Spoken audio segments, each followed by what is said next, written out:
Hi friends, welcome to Foodies Lounge by Ramya. இன்னைக்கு நம்ம சேனல்ல ரொம்ப ஹெல்த்தியான சாஃப்ட்டான எக்லெஸ் பனானா வால்நட் பிரெட் வீட்லயே எப்படி பண்றதுன்னு பார்க்கலாம். இன்னைக்கு நம்ம மைதா, முட்டை, வெண்ணெய், பால் எதுவுமே சேர்க்க போறது கிடையாது. ஸோ இது ஒரு 100% வீகன் ரெசிபி. வாங்க இது எப்படி பண்றதுன்னு பார்க்கலாம். இப்போ பனானா பிரெட் பண்ணுறதுக்கு ஃபஸ்ட்டு நம்ம ட்ரை இன்க்ரீடியன்ஸை ரெடி பண்ணிடலாம். அதுக்கு ஒரு பெரிய மிக்சிங் பவுல் எடுத்துக்கோங்க. அது மேலே ஒரு சலடையை வச்சுருங்க. இப்போ இது கூட 1.5 கப் கோதுமை மாவு சேர்த்துக்கலாம். கோதுமை மாவுக்கு பதிலாக நீங்கள் மைதா மாவு கூட யூஸ் பண்ணிக்கலாம். இல்லைன்னா நீங்கள் 3/4 கப் கோதுமை மாவு 3/4 கப் மைதா மாவு கூட எடுத்துக்கலாம். இப்போ இது கூட 1 டீஸ்பூன் பேக்கிங் பவுடர் சேர்த்துக்கோங்க. அப்புறம் 1 டீஸ்பூன் பேக்கிங் சோடா, 1/4 டீஸ்பூன் உப்பு. இப்போ இது எல்லாத்தையும் சலிச்சுக்கோங்க. இப்போ எல்லாத்தையும் சலிச்சாச்சு. இது ஒரு வாட்டி மிக்ஸ் பண்ணிக்கலாம். நம்ம சலிச்சாதான் பேக்கிங் பவுடர் பேக்கிங் சோடாவில் ஈவனாக டிஸ்ட்ரிபியூட் ஆகும். அதனால தான் நம்ம சலிச்சுக்கிறோம். இப்போ அடுத்தது வெட் இன்க்ரீடியன்ஸ் ரெடி பண்ணுறதுக்கு நான் ஒரு மிக்சிங் பவுலில் 1/2 கப் சர்க்கரையை பவுடர் பண்ணி எடுத்திருக்கேன். நான் பவுடர் பண்ணுறதுக்கு முன்னால் 1/2 கப் அளந்திருக்கேன். இதுவே ஓரளவுக்கு இனிப்பாக தான் இருக்கும். ஒருவேளை உங்களுக்கு இன்னும் கொஞ்சம் இனிப்பு வேணும்னா 1/2 கப் பதிலாக 3/4 கப் சர்க்கரை அளந்து நீங்கள் பவுடர் பண்ணிக்கலாம். இப்போ இது கூட 1/2 கப் ஃப்ளேவர் இல்லாத எண்ணெய் சேர்த்துக்கோங்க. நான் இன்றைக்கி சன்ஃப்ளவர் ஆயில் யூஸ் பண்ணுறேன். நீங்கள் எண்ணெய்க்கு பதிலாக இதே அளவு உருக்கின வெண்ணெயும் சேர்த்துக்கலாம். இது கூட 1 டீஸ்பூன் வெனிலா எக்ஸ்ட்ராக்ட். அப்புறம் இது கூட 4 பெரிய சைஸ் நல்லா பழுத்த வாழைப்பழத்தை மிக்சியில் அரைச்சி பியூரே பண்ணி எடுத்திருக்கேன். இப்போ இது எல்லாத்தையும் பொறுமையாக கலந்துக்கோங்க.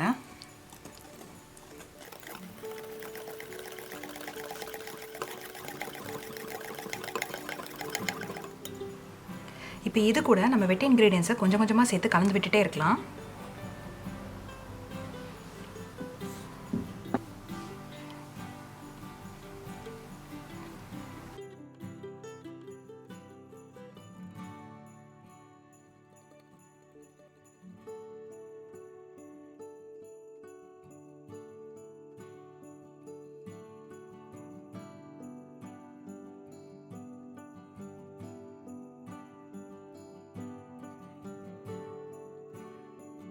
நம்மளோட மாவு எந்த வித கட்டியும் இல்லாத மாதிரி நீட்டாக கலந்து வச்சாச்சு.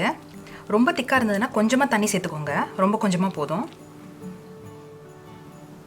இப்போ பேக் பண்ணுறதுக்கு நான் ஒரு 9 inch by 5 inch bread loaf pan எடுத்திருக்கேன். சுற்றி எண்ணெய் தடவிட்டு கீழே ஒரு பட்டர் பேப்பர் வச்சுருக்கேன். நீங்கள் சாதாரண ஒரு கேக் டின்ல கூட பேக் பண்ணலாம். இல்லைனா ஒரு மஃபின் ட்ரேயில் லைனஸ் போட்டு நீங்கள் மஃபின்ஸாகவும் பேக் பண்ணிக்கலாம். இப்போ இந்த பேனில் நம்ம கலந்து வச்சுருந்த மாவு மாற்றிடலாம். இப்போ இந்த பேனில் நம்ம மாவை ஊற்றி வச்சாச்சு. இது மேலே கார்னிஷ் பண்ணுறதுக்காக நான் கொஞ்சம் வால்நட் சேர்க்க போகிறேன். பனானாவும் வால்நட்ஸும் ரொம்ப நல்ல காம்பினேஷன். நீங்கள் இதில் வால்நட்ஸ் தான் சேர்க்கணும்னு இல்லை, முந்திரி பருப்பு, பாதாம் அந்த மாதிரி உங்களுக்கு பிடிச்ச நட்ஸ் சேர்த்துக்கலாம். இல்லைனா நீங்கள் சாக்லேட் சிப்ஸ் கூட யூஸ் பண்ணலாம். அதுவும் ரொம்ப நல்லாயிருக்கும். அது மட்டும் இல்லாமல் நீங்கள் வால்நட்ஸை மாவோடு கூட கலந்துக்கலாம். நான் கார்னிஷ் மாதிரி மேலே போடுறேன்.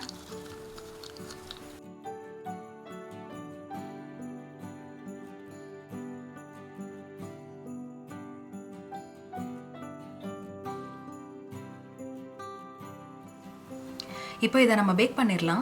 அவன் ஆல்ரெடி நான் ஒரு 350 டிகிரி ஃபாரன்ஹீட் இல்லைனா 150 டிகிரி செல்சியஸ்க்கு ப்ரீ ஹீட் பண்ணி வச்சுருக்கேன். கிட்டத்தட்ட 50லேருந்து 55 நிமிஷம் வரைக்கும் ஆகும். இப்போ இதை நம்ம போய் வச்சுட்டு வந்துடலாம். இப்போ நம்மளோட பனானா பிரெட் அவன்லேருந்து வெளியே எடுத்தாச்சு. எனக்கு சரியாக 50 நிமிஷம் ஆச்சு. இது நல்லா ஆறுனதுக்கு அப்புறமா தான் ஸ்லைஸ் பண்ணணும். சூடாக இருக்கும்போது ஸ்லைஸ் பண்ணாதீங்க, துண்டு துண்டாக போயிடும். நல்லா ஆறுனதுக்கு அப்புறமா நம்ம ஸ்லைஸ் பண்ணி சர்வ் பண்ணலாம். ஸோ ஃப்ரெண்ட்ஸ், நம்மளோட பனானா பிரெட் வீட்லேயே அவ்வளோ ஈஸியாக பண்ணணும்னு பார்த்தீங்கல்ல. கடையிலலாம் பனானா பிரெட் வாங்கினா கூட பேருக்கு 1-2 வாழைப்பழம் சேர்த்துப்பாங்க. அதுக்கப்புறமா பனானா எசன்ஸ் யூஸ் பண்ணிப்பாங்க. நம்ம வீட்லேயே ஃப்ரெஷ்ஷாக பண்ணுறதுனால 4 வாழைப்பழம் சேர்த்துருக்கோம். அதனால் நேச்சுரலாகவே அதோட ஃப்ளேவர் அவ்வளோ நல்லாயிருக்கும். நீங்களும் இந்த ரெசிபி உங்கள் வீட்டில் ட்ரை பண்ணி பார்த்துட்டு எப்படி இருக்குன்னு கமெண்ட்ஸில் உங்களோட ஃபீட்பேக் சொல்லுங்கள். இதே மாதிரி இன்னும் நிறைய இன்ட்ரெஸ்டிங்கான ரெசிபிஸ் பார்க்க எங்கள் சேனலை லைக் பண்ணுங்கள், ஷேர் பண்ணுங்கள், சப்ஸ்கிரைப் பண்ணுங்கள். கூடவே இருக்கிற அந்த பெல் சிம்பிளையும் ப்ரெஸ் பண்ணிக்கோங்க. நான் இன்னொரு நல்ல இன்ட்ரெஸ்டிங்கான ரெசிபியோட அடுத்த வாரம் உங்களை மீட் பண்ணுறேன். டாடா.